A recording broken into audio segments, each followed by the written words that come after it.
Much of my focus through my design practice has been in raising awareness of many of the wrongs done to the Hawaiian community. This time, however, I wanted to dedicate my design to arguably the most foundational and non-negotiable pillar of Hawaiian culture, aloha aina. Aloha aina, meaning to love the land, is a cultural value, that Hawaiians have a love and responsibility to care for the aina. The aina is our ancestor, our older brother, our caretaker, and everything in Hawaiian culture in some way connects back to living sustainably in alignment with nature.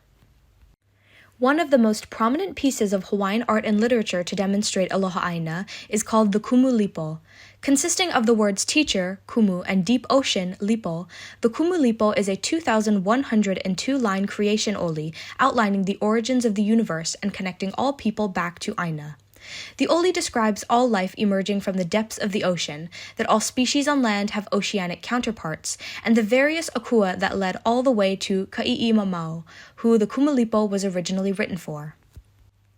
Given the oli's great importance, I was surprised at how little information was available about the Kumu Lipo in any capacity. American anthropologist Martha Beckwith's book, Kumu Lipo, A Hawaiian Creation Chant, published in 1951, was the best resource I found, as her book was one of the few digitally accessible to me, and it included a complete version of the Kumu Lipo in both Hawaiian and English. Hawaiians themselves were not allowed to practice, learn, or perpetuate their culture for the majority of post-contact history. However, when foreign scholars saw value or interest, educational institutions welcomed their curiosity and profited off of their findings.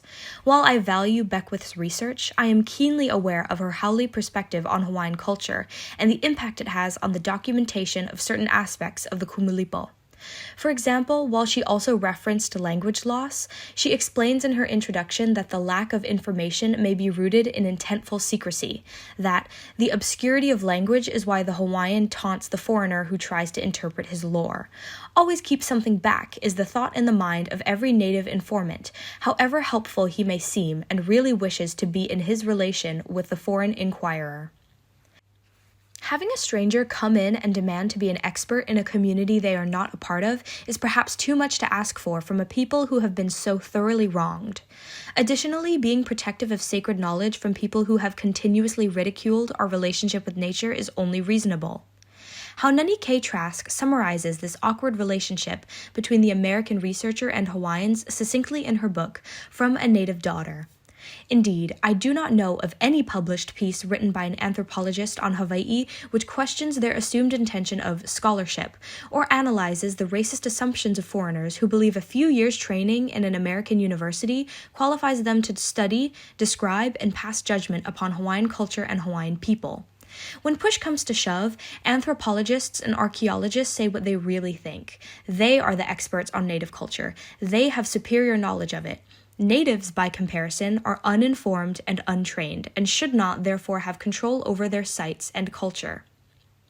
So perhaps it is not that Hawaiians are stingy with information, but are attempting to maintain agency over our cultural practices. As a native Hawaiian, I want to use my design to exercise my right to be in control of my cultural information. Thus, I created Kumu Lipo, a collection of invisible prints containing all 2,102 lines of the Kumu Lipo in Hawaiian. I wanted to become an expert in the Kumu Lipo, typeset and nicely design the oli, and then completely distort its appearance. Renee Green's exhibition, Mise en Scène Commemorative Toile, was the main inspiration, as she disguised her research into the transatlantic slave trade's role in the production of toile in an unassuming, beautiful illustrated wallpaper.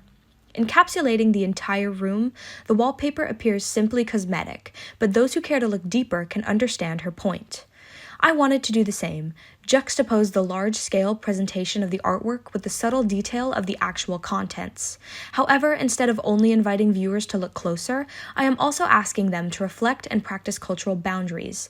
I, a Hawaiian, am in complete control of who can and can't see my design, and the more hurdles I place in the way of properly reading the Kumu Lipo, the more I ask viewers to question if they should even be partaking in understanding the text in front of them. It should go without saying, but aloha aina cannot be practiced without aina. The way Hawaiians lived and took care of their land was deeply contrary to westernized beliefs, as no one owned any land. The ali'i managed the resources, but every person was able to go and fish and farm and surf wherever they pleased. Everyone had a role and contributed to the community as best they could. Isabella Iona Abbott, in her book La'o Hawaii, Traditional Hawaiian Uses of Plants, writes that, since the missionaries arrived, they had been frustrated at every turn because they could not own land, neither for their churches nor for their homes or enterprises.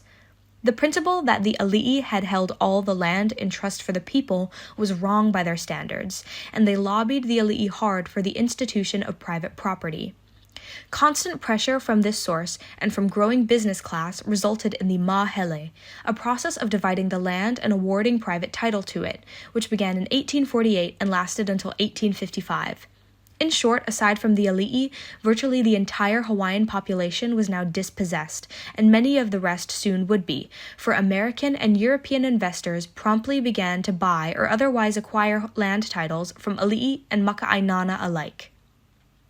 By taking control of Hawaiian lands, foreigners disenfranchised Hawaiians and dictated the ways we could practice aloha aina, either not at all or in ways unfamiliar to us.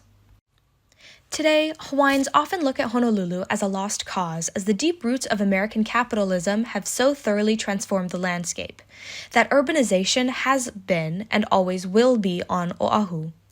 However, a brief look into the Save Our Surf archive shares otherwise. John M. Kelly, an American who grew up on Oahu, cared very deeply for the Hawaiian community and surf culture, founding the Save Our Surf movement.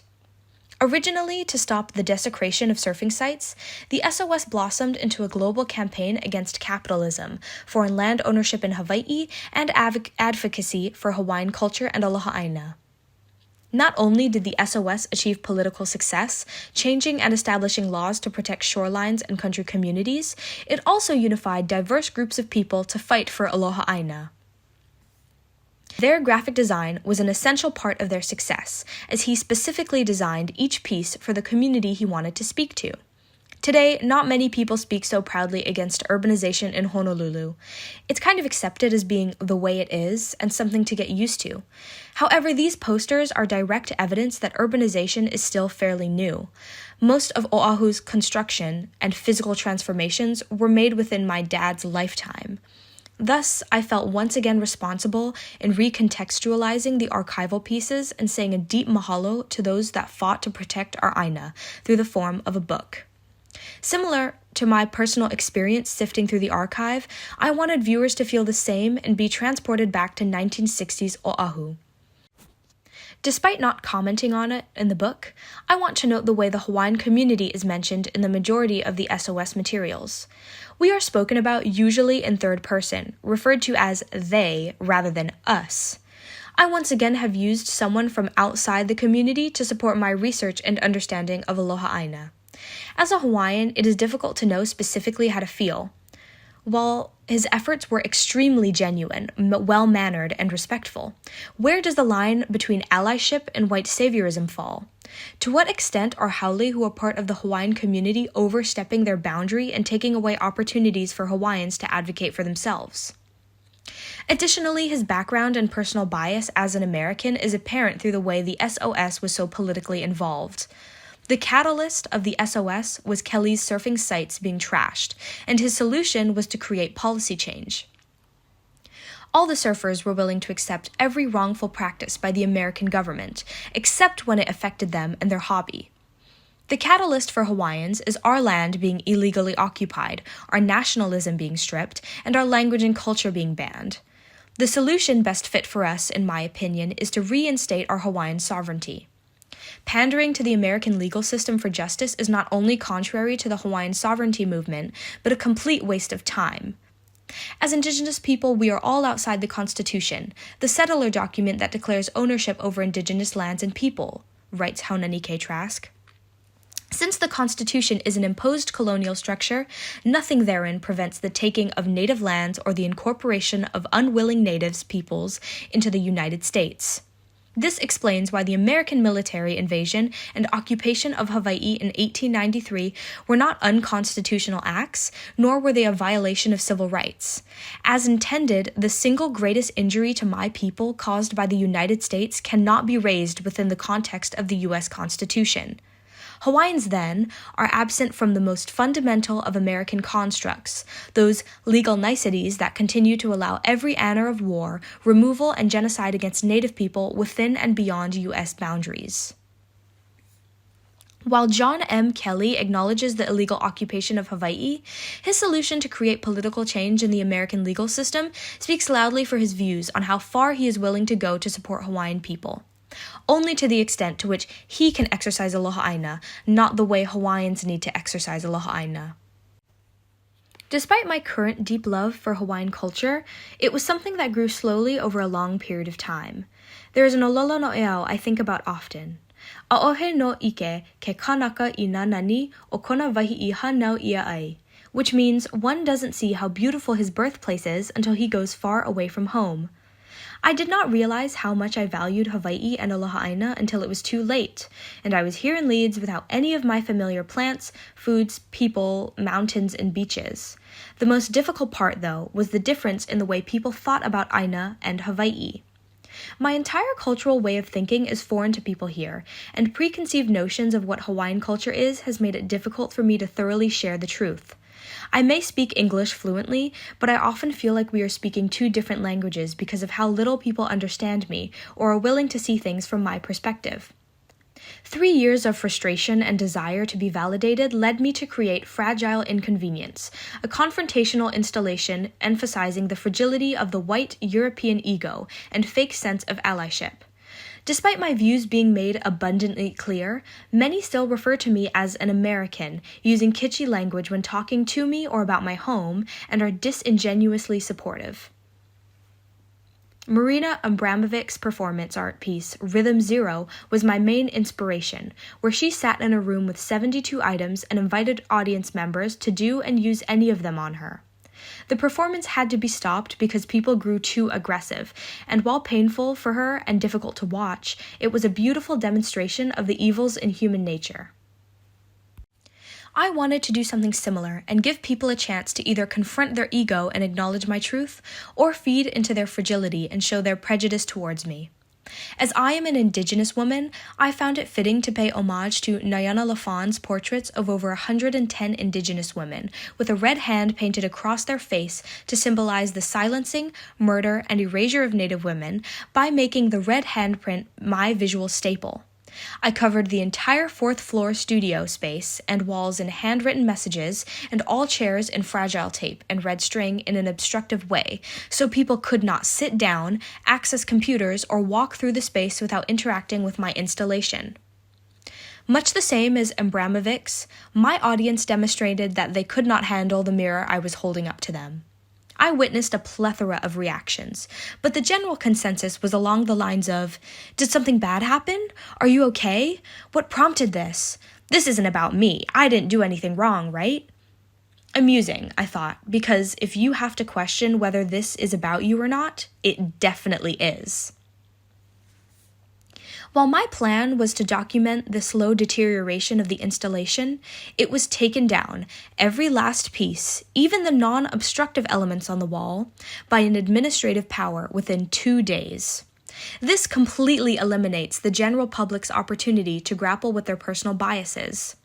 Additionally, when I expressed my disappointment, I was asked, "What did you expect? How long did you really think it would be up for?" Well, longer than 2 days, given the space it occupied remained empty and unused for 1 month after my installation was removed. Long enough for people to sit with those uncomfortable feelings and perhaps change their views. I suppose what Haunani K. Trask said is true. The daily experience of resistance for Hawaiians is bitter indeed. When we challenge what experts say and write, we are attacked for not knowing what and who we are, for being grossly political, or for haole bashing. Because we are presumed to be inferior in terms of Western training and concepts, the public debate never approaches the issues, but always falls back on disparagement of our psychological state, of our emotional and rational equilibrium. In other words, we are characterized in terms reserved for the infirm or mentally incompetent. Much like Aloha Aina was deeply infused in the Kumulipo, SOS, and Fragile Inconvenience, I will continue to advocate for Hawaiian culture in spaces of education and design, not only because it's my life's calling, but because if we Indigenous people do not take the opportunities to occupy space in the Western world and tell our story, someone else, who is much less knowledgeable and respectful, will do it for us, like they already have done for the past hundreds of years. My design practice, no matter what theme or medium I use, will always be rooted in Aloha Aina and Hawaiian culture. The world of design is incredibly Eurocentric, and I want to use my abilities to uplift Hawaiian and Indigenous values, source material, and perspective to encourage the unfamiliar people to be respectful and return agency and sovereignty to the first peoples of the world.